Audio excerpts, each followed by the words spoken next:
Hello ಸ್ನೇಹಿತರೆ, ಎಲ್ರಿಗೂ ನಮಸ್ಕಾರ. ಜನತಾ ಏಜೆಂಟ್ನ ಹೊಸ ವಿಡಿಯೋಗೆ ಎಲ್ರಿಗೂ ಸ್ವಾಗತ. ಇವತ್ತೊಂದು ವಿಶೇಷ ಮಾಹಿತಿ ಅಂತಾನೆ ಹೇಳ್ಬೋದು. ಏನಿದ್ರು ಕೊನೆವರೆಗೂ ನೋಡಿ. ನಿಮ್ಮ ಅಭಿಪ್ರಾಯಗಳನ್ನ ಕಮೆಂಟ್ ಮಾಡೋಕೆ ಮರಿಬೇಡಿ. ಜನತಾ ಏಜೆಂಟ್ ಅನ್ನ ಸಬ್ಸ್ಕ್ರೈಬ್ ಮಾಡಿಕೊಳ್ಳಿ. ಒಂದು ವಾರದ ಹಿಂದೆ ನಮ್ಮ ಕರ್ನಾಟಕದ ಸಾಮಾಜಿಕ ಜಾಲತಾಣದಿಂದ ಮಾಯವಾದಂತಹ ಅವರ ವ್ಯಕ್ತಿ ಎಲ್ಲಿರ್ಬೋದು ಅಂತ ಹಲವಾರು ಸಂಶಯಗಳು ಕಾಡ್ತಾ ಇತ್ತು. ಏನೋ ಒಳ್ಳೆ ಪವಿತ್ರ ಸ್ಥಳದಲ್ಲಿದ್ದೇನೆ ಅಂತ ಲೈವ್ ಅಲ್ಲಿ ಹೇಳ್ಕೊಂಡಿದ್ರು. ಅವಾಗ ಎಲ್ಲಾರು ಅನ್ಕೊಂಡಿದ್ರು ಏನಿದ್ರು ಧರ್ಮೋದ್ಯಮಿಗಳ ಪರವಾಗಿರುವಂತಹ ಈ ಪುಂಡ ಪತ್ರಕರ್ತ ಯಾವತ್ತಿದ್ರು ಧರ್ಮಸ್ಥಳದಲ್ಲಿ ಇರಬಹುದೇನಂತಹ ಊಹಾಪೋಹಗಳು ನಡೀತಾ ಇತ್ತು. ಅದರ ನಡುವಲ್ಲೇ ಕೆಲವೊಂದು ಕಮೆಂಟ್ಗಳು ಕಾಣ ಸಿಗ್ತಾ ಇತ್ತು. ಯಾಕಂತಂದ್ರೆ ಸೌಜನ್ಯ ಪ್ರಕರಣದಲ್ಲಿ ಸಾಕ್ಷ್ಯ ನಾಶ ಮಾಡಿದಂತಹ ಎಲ್ಲರ ಅಧಪತನ ನಡೀತಾ ಇದೆ. ಅಂದ್ರೆ ಎಲ್ರು ಒಂದೊಂದೇ ಕಾರಣ ಕಾಯಿಲೆಗಳಿಂದ ನಾಶವಾಗ್ತಾ ಇದ್ದಾರೆ. ಆ ಒಂದು ರೀತಿಯಲ್ಲಿಯೂ ವಸಂತ ಗಿಳಿಯಾರ್ ಅಂತ್ಯವು ಅದೇ ರೀತಿ ಸಂಭವಿಸ್ಲಿಕ್ಕಿದೆ ಅನ್ನುವಂತಹ ಊಹಾಪೋಹಗಳನ್ನ ಕಮೆಂಟ್ ಮುಖಾಂತರ ನನ್ನ ವಿಡಿಯೋ ಕೆಳಗಡೆ ಹಲವಾರು ಕಮೆಂಟ್ಗಳು ಬಂತು. ಆ ಎಲ್ಲಾನು ಓದಿ ಹೇಳಿದ್ರೆ ಈ ವಸಂತ ಗಿಳಿಯಾರ್ ಇನ್ನು ಬದುಕಿದ್ದು ಸಾರ್ಥಕ ಅಲ್ಲ ಎನ್ನುವಂತಹ ರೀತಿಯಲ್ಲಿನ ಕಮೆಂಟ್ಗಳು ಬರುತ್ತೆ. ಅಂದ್ರೆ ಓರ್ವ ವ್ಯಕ್ತಿಯನ್ನ ಎಷ್ಟೊಂದು ವಿರೋಧಿಸ್ಲಿಕ್ಕೆ ಕಾರಣಗಳಿದೆ ಅಂದ್ರೆ ಆ ಒಂದು ವ್ಯಕ್ತಿ ಮನ ಪರಿವರ್ತನೆ ಆಗ್ಲೇಬೇಕು. ಯಾಕಂತಂದ್ರೆ ಸಮಾಜವು ಇಷ್ಟೊಂದು ನಿಕೃಷ್ಟವಾಗಿ ಒಂದು ವ್ಯಕ್ತಿಯನ್ನ ಕಾಣ್ತಾ ಇದೆ ಅಂದ್ರೆ ಆ ಒಂದು ವ್ಯಕ್ತಿ ಬದಲಾಗದೆ ಬೇರೆ ನಿರ್ವಾಹವೇ ಇಲ್ಲ. ಅಲ್ಲ, ನಾನು ಈ ತರನೇ ಬದುಕ್ತೀನಿ ಅಂದ್ರೆ ಜನರಿಂದ ಚಪ್ಪಲಿ ಇಟ್ಟು ತಿನ್ನೋದಕ್ಕೂ ಮೊದಲು ಸಾಯೋದೇ ವಾಸಿ ಅನ್ನೋದು ನನ್ನ ಅಭಿಪ್ರಾಯ. ಸೊ ಏನೇ ಇರ್ಲಿ, ಕರ್ನಾಟಕ ರಾಜ್ಯ ಸರ್ಕಾರದಿಂದ ಸುತ್ತೋಲೆ ಹೊರಡಿಸಿ ಆಗಿದೆ ವಸಂತ ಗಿಳಿಯಾರನ್ನ ಬಂಧಿಸಬೇಕು ಎನ್ನುವಂತಹ ರೀತಿಯಲ್ಲಿ. ಸೊ ಅದರಿಂದಾಗಿ ಸ್ವಲ್ಪ ದಿನಗಳ ಮೊದಲೇ ಮಾಯ ಆಗಿದ್ರು. ಆದ್ರೆ ಏನ್ ಮಾಡೋದು, ಬಿದ್ರು ಮೂಗು ನೆಲಕ್ಕೆ ತಾಗಬಾರದು ಅನ್ನುವಂತಹ ಒಂದು ಗಾದೆ ಮಾತಿದೆ ಅಲ್ವಾ. ಸೊ ಅದೇ ರೀತಿಯಲ್ಲಿ ವಸಂತ ಗಿಳಿಯಾರ್ ಅವರು ಲೈವ್ ಬಂದಿದ್ರು. ಯಾವುದೋ ಒಂದು 4 ಕೋಣೆಯ ನಡುವೆ ಕತ್ತಲ ಒಂದು ಕೋಣೆಯಿಂದಲೇ ಒಂದು ಲೈವ್ ಮಾಡಿದಾರೆ ಅಂತ ಹೇಳ್ಬೋದು. ಆ ಒಂದು ರೀತಿಯಲ್ಲಿ ಒಂದು ಲೈವ್ ಬಂದಿತ್ತು. ಆ ಒಂದು ಲೈವ್ಗೆ ನಾನು ಪ್ರತಿಕ್ರಿಯಿಸಿದ್ದೆ. ಯಾಕಂತಂದ್ರೆ ಸೌಜನ್ಯ ಪರ ಹೋರಾಟದ ಹಲವಾರು ಮಾಹಿತಿಗಳನ್ನ ನಾನು ಇದೇ ಜನತಾ ಏಜೆಂಟ್ ಮುಖಾಂತರ ನಿಮ್ ಮುಂದೆ ತಂದಿದ್ದೇನೆ. ಸೊ ಆ ಒಂದು ನಿಟ್ಟಿನಲ್ಲಿ ವಸಂತ ಗಿಳಿಯಾರ್ ಅವರ ವಿಡಿಯೋವನ್ನು ಹಾಕಿದ್ದೆ. ಯಾಕಂತಂದ್ರೆ ಸೌಜನ್ಯ ಪರ ಹೋರಾಟವನ್ನ ದಿಕ್ಕು ತಪ್ಪಿಸುವ ಒಂದು ಪ್ರಯತ್ನವನ್ನ ನಿರಂತರವಾಗಿ ಅವರು ಮಾಡ್ತಾ ಇದ್ರೆ ಅವರನ್ನ ಜನರ ಮುಂದೆ ಎಳೆದು ತರುವಂತಹ ಒಂದು ಪ್ರಯತ್ನವನ್ನ ನಾವೇ ಮಾಡ್ಬೇಕು. ಸೊ ಅದರಿಂದಾಗಿ ಇವತ್ತೊಂದು ಹೊಸ ಪೋಸ್ಟ್ ವಸಂತ ಗಿಳಿಯಾರ್ ಅವರದ್ದು ಬಂದಿದೆ. ಆ ಒಂದು ಪೋಸ್ಟ್ ಕಡೆ ಹೋಗೋಣ. ಭಾರತದ ಭವಿಷ್ಯದ ಭರವಸೆಯ ನಾಯಕ ಅಣ್ಣಾಮಲೈ ಅವರ ಪರವಾಗಿ ತಮಿಳುನಾಡು ಕನ್ನಡ ಕೂಟದ ಜೊತೆ ಚೂರು ಕೆಲಸ ಮಾಡಲು ಅವಕಾಶ ಮಾಡಿಕೊಟ್ಟ ಕರ್ನಾಟಕ ಸರ್ಕಾರಕ್ಕೆ ಧನ್ಯವಾದಗಳು. ಅಂದ್ರೆ ಬ್ರೇಕೆಟ್ ಅಲ್ಲಿ ಹಾಕಿದ್ದಾರೆ, ಕೇಸ್ ಹಾಕಿದ ಕಾರಣಕ್ಕೆ. ಇದು ಎಂತಹ ಒಂದು ಜನ್ಮ. ಆ ಒಂದು ಫೋಟೋಸ್ ಅನ್ನ ನಾನು ಸ್ಕ್ರೀನ್ ಅಲ್ಲಿ ನಿಮ್ಗೆ ಹಾಕ್ತೇನೆ. ಯಾಕಂತಂದ್ರೆ ಇದು ಯಾವತ್ತೂ ನೀವು ತಿಳ್ಕೊಬೇಡಿ, ಈ ಒಂದು ವ್ಯಕ್ತಿಯನ್ನ ಫೇಮ್ ಮಾಡೋಕೆ ಮಾಡ್ತಾ ಇರುವಂತಹ ಕೆಲಸ ಖಂಡಿತ ಅಲ್ಲ. ನಮ್ಮ ದೇಶದಲ್ಲಿ ದೇಶ ಭಕ್ತರು ಇದ್ದಾರೆ, ದೇಶ ದ್ರೋಹಿಗಳು ಇದ್ದಾರೆ. ಇವೆಲ್ಲರನ್ನ ಮಾಧ್ಯಮಗಳು ಯಾಕೆ ಹೊರತರ್ತಾ ಇವೆ ಅಂದ್ರೆ ದೇಶದ್ರೋಹಿಗಳನ್ನ ಏನು ಟೀಮ್ ಮುಖಾಂತರ ಪ್ರದರ್ಶಿಸುವ ಕಾರಣನಾದ್ರೂ ಜನರಿಗೆ ಗೊತ್ತಾಗ್ಬೇಕು, ಇಂತಹ ವ್ಯಕ್ತಿಗಳಿಂದ ದೂರ ಇರಬೇಕು, ಇಂತಹ ವ್ಯಕ್ತಿಗಳನ್ನ ಹತ್ತಿರ ಸೇರಿಸ್ಕೋಬಾರ್ದು ಅನ್ನೋಂತಹ ಒಂದು ಚಿಂತನೆ ನಮ್ಮ ಜನಗಳ ನಡುವೆ ಬರ್ಬೇಕು. ಅದಕ್ಕೋಸ್ಕರ ಮಾತ್ರ ಆಗ್ತಾ ಇದೆ. ಯಾಕಂದ್ರೆ ಈ ಒಂದು ವ್ಯಕ್ತಿ ದೊಡ್ಡ ಪತ್ರಕರ್ತ ಅಥವಾ ಏನೋ ಒಂದು ಸಾಧನೆ ಮಾಡಿದ್ದಾನೆ ಅನ್ನುವಂತಹ ಒಂದು ವಿಚಾರಕ್ಕೆ ಇಲ್ಲಿ ಆಗ್ತಾ ಇಲ್ಲ ಖಂಡಿತವಾಗಿಯೂ. ಸೊ ಜನಗಳು ಅರ್ಥ ಮಾಡಿ. ಯಾಕಂದ್ರೆ ಯಾವ ಯಾವ ವ್ಯಕ್ತಿಗಳನ್ನ ದೂರ ಇಡ್ಬೇಕು ಅಂತ ಇವಾಗ್ಲೇ ಸೌಜನ್ಯ ಪರ ಹೋರಾಟಗಳು ನಡೀತಾ ಇರೋದರ ನಡುವೆ ಎಲ್ರಿಗೂ ಗೊತ್ತಾಗಿದೆ. ಸೊ ಆದ್ರೂ ಈ ಒಂದು ವಸಂತ ಗಿಳಿಯಾರ್ ಅನ್ನುವಂತಹ ವ್ಯಕ್ತಿಯನ್ನ ನಾವು ಪ್ರತ್ಯೇಕವಾಗಿ ಹೇಳಲೇಬೇಕು. ಯಾಕಂತಂದ್ರೆ ಗಣಗಳಲ್ಲಿ ಒಂದು ಯಾರೊಬ್ಬ ಹೆಸರಿಸಿದ ಗಣಗಳಿವೆ ಅಲ್ವಾ, ಶಿವಗಣಗಳು.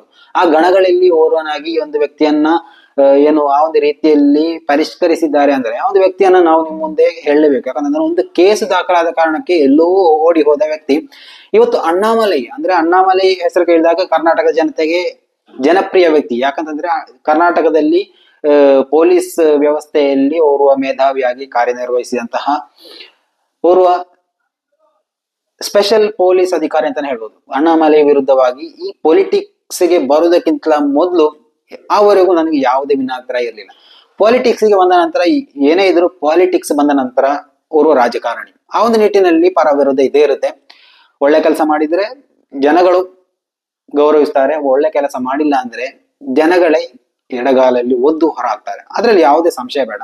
ಪ್ರತ್ಯೇಕವಾಗಿ ತಮಿಳ್ನಾಡು, ಕೇರಳ ಈ ರೀತಿಯ ಸ್ಥಳಗಳಲ್ಲಿ ಓರ್ವ ರಾಜಕಾರಣಿ ಧರ್ಮದ ಹೆಸರಿನಲ್ಲೋ ಅಥವಾ ಏನಾದ್ರೂ ಒಂದು ನಾಟಕವಾಡಿ ಮೇಲೋಕ ಬರಕ್ಕೆ ಖಂಡಿತವಾಗಿ ಸಾಧ್ಯ ಇಲ್ಲ. ಯಾಕಂತಂದ್ರೆ ಅಭಿವೃದ್ಧಿಯಲ್ಲಿ ಹೆಸರಿನಲ್ಲಿ ಅಥವಾ ಅಭಿವೃದ್ಧಿಯ ಏನು ವಾಗ್ದಾನಗಳಲ್ಲಿ ಹೊರಗೆ ಈ ಒಂದು ರೀತಿಯಲ್ಲಿ ಬರ್ಬೇಕೆ ಹೊರತು ಜನರನ್ನ ಅಷ್ಟೊಂದು ಆಕರ್ಷಿಸುವುದು ಸುಲಭ ಅಲ್ಲ. ಅಂದ್ರೆ ಧರ್ಮದ ನಡುವೆ ವಿಷ ಬೀಜ ಬಿತ್ತಿ ಈ ಕರ್ನಾಟಕದಲ್ಲಿ ನಡೆಯುವಂತಹ ಪ್ರಸಂಗಗಳನ್ನು ನೋಡ್ಬೋದು.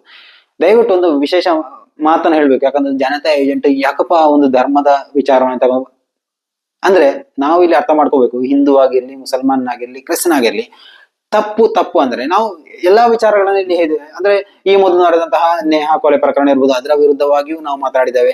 ಅದಕ್ಕಿಂತಲೂ ಮೊದಲು ಏನು ಶಹನಾಜ್ ಐನಾಜ್ ಐನಾಜ್ ವಿಚಾರದಲ್ಲೂ ಮಾತಾಡಿದ್ದೇವೆ. ಅದಕ್ಕಿಂತಲೂ ಮೊದಲು ಸೌಜನ್ಯ ಪರ ವಿಚಾರ, ಪ್ರವೀಣ್ ನೆಟ್ಟಾರು ವಿಚಾರ, ಎಲ್ಲಾ ವಿಚಾರಗಳಲ್ಲೂ ನಾವು ಮಾತಾಡಿದ್ದೇವೆ. ಯಾಕಂತಂದ್ರೆ ನಮ್ಮ ರಾಜ್ಯ ಒಂದು ಸುಭಿಕ್ಷೆಯ ಕಡೆ ನಡೆದು ಸಾಗಬೇಕು ಅಂದ್ರೆ ನಾವು ಉತ್ತಮವಾದ ಸಂದೇಶಗಳನ್ನ ಜನರ ಮುಂದೆ ತರಲೇಬೇಕು, ಅಭಿವೃದ್ಧಿ ವಿಚಾರಗಳನ್ನ ಜನರ ಮುಂದೆ ತರಲೇಬೇಕು.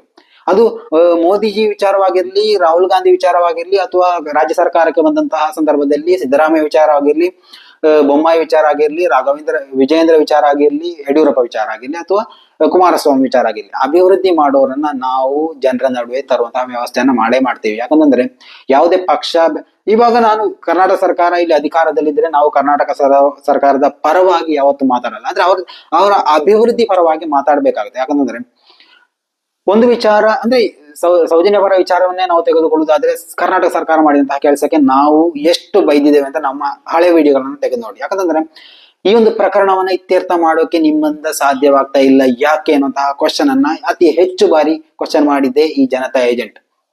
ನೀವು ನಮ್ಮ ಹಳೆ ವಿಡಿಯೋಗಳನ್ನು ತೆಗೆದು ನೋಡಿದ್ರೆ ನಿಮಗೆ ಗೊತ್ತಾಗ್ಬೋದು. ಆದ್ರೆ ಕೆಲವೊಂದು ಕಮೆಂಟ್ಸ್ ಗಳು ಬರುತ್ತೆ, ನೀವೊಂದು ಸರ್ಕಾರದ ಪರವಾಗಿ ಮಾತಾಡಿದ್ಯಾ, ನನ್ನ ಚಾನೆಲ್ ಅನ್ನ ಅನ್ಸಬ್ಸ್ಕ್ರೈಬ್ ಮಾಡ್ತೇನೆ ಅನ್ನುವಂತಹ ಒಂದು ರೀತಿಯಲ್ಲಿ ಕಮೆಂಟ್ಗಳು ಬರುತ್ತೆ. ಸೊ ಅದು ನಮ್ಮ ವೀಕ್ಷಕರ ಅವರ ಅಭಿಪ್ರಾಯ, ನಮ್ಮನ್ನ ಬೆಂಬಲಿಸದೇ ಇರೋದು. ಆದ್ರೆ ನಮ್ಮ ವಿಚಾರಗಳು ಯಾವತ್ತೂ ನಿಷ್ಪಕ್ಷವಾಗಿರ್ಬೇಕು ಅನ್ನೋದೇ ನನ್ನ ಒಂದು ಧ್ಯೇಯ. ಸೊ ಅದರಿಂದಾಗಿ ಆ ಒಂದು ರೀತಿಯಲ್ಲಿ ಇನ್ನು ಮುಂದಿನ ಬಾರಿ ಬಿಜೆಪಿ ಸರ್ಕಾರ ಬಂದ್ರೆ ಅವರು ಮಾಡಿದಂತಹ ಅಭಿವೃದ್ಧಿ ಕಾರ್ಯಗಳನ್ನು ಖಂಡಿತವಾಗಿಯೂ ನಿಮ್ ಮುಂದೆ ತಂದೆ ತರ್ತೀವಿ. ಯಾಕಂತಂದ್ರೆ ಇದು ಮಾಧ್ಯಮ ಕೆಲಸ ಅಂದ್ರೆ ಇದೊಂದು ಏಜೆಂಟ್ ಅಂತಾರೆ, ನೀನು ಪಕ್ಷದ ಏಜೆಂಟ್. ಖಂಡಿತವಾಗಿ ಪಕ್ಷದ ಏಜೆಂಟ್ ಅನ್ಬೇಡಿ, ಸಮಾಜಮುಖಿ ಕಾರ್ಯಗಳ ಏಜೆಂಟ್. ಖಂಡಿತವಾಗಿ ಮುಂದಿನ ದಿನಗಳಲ್ಲಿ ಏನು ಸಾಮಾಜಿಕವಾಗಿ ಕಾರ್ಯಾಚರಣೆಗೆ ಇಳಿದೆ ನನ್ನ ಏಜೆಂಟ್ ಕೆಲಸವನ್ನ ಮಾಡ್ತೇನೆ. ಖಂಡಿತವಾಗಿ ಸಮಾಜದ ನಡುವೆ, ಕಷ್ಟಪಡುತ್ತಿರುವ ಜನಗಳ ನಡುವೆ, ಏನು ಕೂಲಿ ಕಾರ್ಮಿಕರ ನಡುವೆ, ಜನಗಳು ಎಲ್ಲಿ ಕಷ್ಟಪಡ್ತಾ ಇದ್ದಾರೆ, ಅಲ್ಲಿ ಎಲ್ಲಿಗೆ ಸರ್ಕಾರದ ಸೌಲಭ್ಯಗಳು ತಲುಪ್ತಾ ಇಲ್ಲ, ಅಲ್ಲಿ ಏಜೆಂಟ್ ಆಗಿ ಕೆಲಸ ಮಾಡುವಂತಹ ಒಂದು ಧ್ಯೇಯ ಗುರಿ ನನ್ನಲ್ಲಿದೆ. ಖಂಡಿತವಾಗಿ ನಿಮ್ಮ ಬೆಂಬಲದ ಅಗತ್ಯತೆ ಇದೆ. ಸೊ ಆ ಒಂದು ವಿಚಾರ ಅಲ್ಲಿ ಇನ್ನು ವಸಂತ ಗಿಳಿಯಾರ ವಿಚಾರಕ್ಕೆ ಬಂದ್ರೆ, ಕೇಸ್ ಹಾಕಿಸ್ಕೊಂಡು ಹೋಗ್ಬಿಟ್ಟು ಎಲ್ಲೋ ಒಂದ್ ಕಡೆ ಬಚ್ಚಿಟ್ಟಿದ್ದಾನೆ. ಆದ್ರೂ ಅಲ್ಲಿದ್ದಲು ಅಣ್ಣಾಮಲೈ ಹೆಸರು ಹೇಳ್ಕೊಂಡು ಸೆಟ್ ನಿಲ್ಲುವಂತಹ ಒಂದು ಪ್ರಯತ್ನವನ್ನು ಮಾಡ್ತಾ ಇದ್ದಾನೆ. ಆ ಒಂದು ಫೋಟೋ ನೋಡಿದ್ರೆ ಗೊತ್ತಾಗುತ್ತೆ, ಎಲ್ಲೊಂದು ಊರಲ್ಲಿ ಅಡಗಿ ಕೂತಿದ್ದಾನೆ. ಅದಕ್ಕೆ ಯಾವುದೇ ಪಕ್ಷ ಲೈವ್ ನಲ್ಲಿ ಹೇಳಿದ ಪ್ರಕಾರ ಬಿಜೆಪಿ ನಾಯಕರಿಂದ ಬಲು ದೊಡ್ಡ ಗೌರವ ದೊರೆತಿದೆ ಅನ್ನುವಂತಹ ಒಂದು ವಿಚಾರ ಹೇಳ್ತಾನೆ. ಅದು ಯಾವುದೇ ಇಲ್ಲ, ಅವರ ವಿಚಾರ, ಅವರ ಪಕ್ಷ ಅಥವಾ ಆ ಒಂದು ಪಕ್ಷದ ಕಾರ್ಯಕರ್ತರನ್ನು ಯಾವ ರೀತಿಯಲ್ಲಿ ನಡೆಸ್ಕೋಬೇಕು ಅನ್ನೋದು ಅವರಿಗೆ ಬಿಟ್ಟ ವಿಚಾರ. ಆ ಒಂದು ವಿಚಾರದಲ್ಲಿ ಯಾವತ್ತೂ ಮಾತಾಡಲ್ಲ.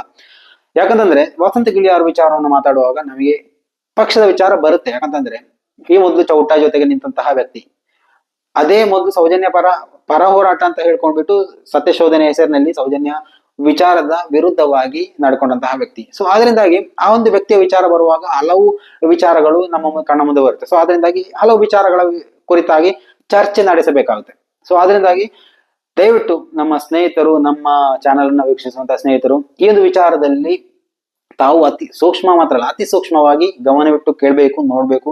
ನಮ್ಮ ವಿಚಾರಗಳನ್ನು ಮಾತ್ರ ಅಲ್ಲ, ಇನ್ನಿತರ ಚಾನೆಲ್ಗಳ ವಿಚಾರಗಳನ್ನ ಅಂದ್ರೆ ಕುಡ್ಲಾರಾಮ್ ಪೇಜ್ ಇರ್ಬೋದು, ಅಥವಾ ಸಂಚಾರ ಸ್ಟುಡಿಯೋ ಇರ್ಬೋದು, ನಾಡು ಇರ್ಬೋದು, ಎಲ್ಲರೂ ಸೌಜನ್ಯ ಪರ ಹೋರಾಟಗಾರನ್ನ ಎಷ್ಟೊಂದು ಒಳ್ಳೆ ರೀತಿಯಲ್ಲಿ ಜನರ ಮುಂದೆ ತರ್ತಾ ಇದ್ದಾರೆ ಅನ್ನೋದು ಎಲ್ರಿಗೂ ಗೊತ್ತಿರುವ ವಿಚಾರ. ಸೊ ಅದರಿಂದಾಗಿ ನಾವು ಓರ್ವನ್ನ ಜನತಾ ಏಜೆಂಟ್ ಅನ್ನೇ ನೀವು ವಿರೋಧಿಸಿದಾದ್ರೆ ಒಂದು ಸ್ಪಷ್ಟ ಕಾರಣವನ್ನು ಇಟ್ಟುಕೊಂಡು, ಅಂದ್ರೆ ನಾವು ಯಾವ ವಿಚಾರದಾಗಿ ಮಾತಾಡ್ತೇವೆ ಅಂದ್ರೆ ಸುಳ್ಳುಗಳನ್ನೇ ಬಿತ್ತರಿಸುವಂತಹ ಹಲವಾರು ಮಾಧ್ಯಮಗಳು ನಮ್ಮ ಕಣ್ಣ ಮುಂದೆ ಇರುವಾಗ ಅದನ್ನ ಯಾವುದನ್ನು ನೀವು ವಿರೋಧ ಮಾಡದೇ ಇದ್ದಂತಹ ಸಂದರ್ಭದಲ್ಲಿ ನಾವು ಏನು ಅಭಿವೃದ್ಧಿ ಕಾರ್ಯವನ್ನ ಹೇಳ್ತೇವೆ ಅನ್ನುವಂತಹ ಒಂದು ವಿಚಾರವನ್ನೇ ಇಟ್ಟುಕೊಂಡು ನೀವು ವಿರೋಧಿಸುವುದು ಸರಿ ಅಂತ ಕಾಣ್ತಾ ಇಲ್ಲ. ಸೊ ಅದರಿಂದಾಗಿ ಏನೇ ಇರ್ಲಿ, ವಸಂತ ಗಿಳಿಯಾರಂತೂ ತಮಿಳ್ನಾಡಲ್ಲಿದ್ದಾನೆ, ಅಲ್ಲಿ ಅಡಗಿ ಕೂತಿದ್ದಾನೆ. ಆದ್ರೆ ನಾನು ಅಡಗಿ ಕೂತಿಲ್ಲ, ಪಕ್ಷದ ಪರ ಪ್ರಚಾರ ಮಾಡ್ತಾ ಇದ್ದೇನೆ ಅನ್ನುವಂತಹ ದೊಡ್ಡ ಮಟ್ಟದಲ್ಲಿ ಹೈಪ್ ಪಡೆದುಕೊಳ್ಳೋಕೋಸ್ಕರ ಅಣ್ಣಾಮಲೈ ವಿಚಾರವನ್ನು ತಗೊಂಡು ಬಂದಿದ್ದಾನೆ. ಏನಿರ್ಲಿ, ಒಂದು ಹಳ್ಳಿಯಲ್ಲಿ ಬಚ್ಚಿಕೊಂಡಿದ್ದಾನೆ ಅನ್ನುವಂತಹ ವಿಚಾರ ಅಂತೂ ಎಲ್ರಿಗೆ ಗೊತ್ತಾಗ್ಲೇಬೇಕು.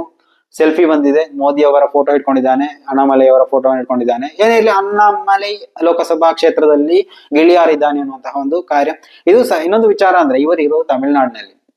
ತಮಿಳ್ನಾಡು ಸರ್ಕಾರ, ಕರ್ನಾಟಕ ಸರ್ಕಾರ ಒಂದು ಹೆಜ್ಜೆ ಮುಂದಿಟ್ಟರೆ ಸಾಕು, ಗಿಳಿಯಾರ ಅಲ್ಲೇ ಬಂಧನ ಆಗಿ ಅಲ್ಲಿಂದ ಎತ್ತಂಗಡಿ ಮಾಡ್ಕೊಂಡು ಬರ್ಬೋದು. ಆ ಒಂದು ವಿಚಾರ ಗಮನವಿಟ್ಟು ಗೊತ್ತಾಗಿರ್ಲಿ, ಅಥವಾ ಈ ಒಂದು ವಿಡಿಯೋವನ್ನ ಗಿಳಿಯಾರ್ಗೆ ತಲುಪಿಸಿ, ಗೊತ್ತಾಗುತ್ತೆ ಬಿಡಿ. ಸೊ ಅದರಿಂದಾಗಿ ಮುಂದಿನ ಮಾಹಿತಿಯೊಂದಿಗೆ ಮತ್ತೆ ಭೇಟಿಯಾಗೋಣ. ಅಲ್ಲಿವರೆಗೂ ನಮಸ್ಕಾರ.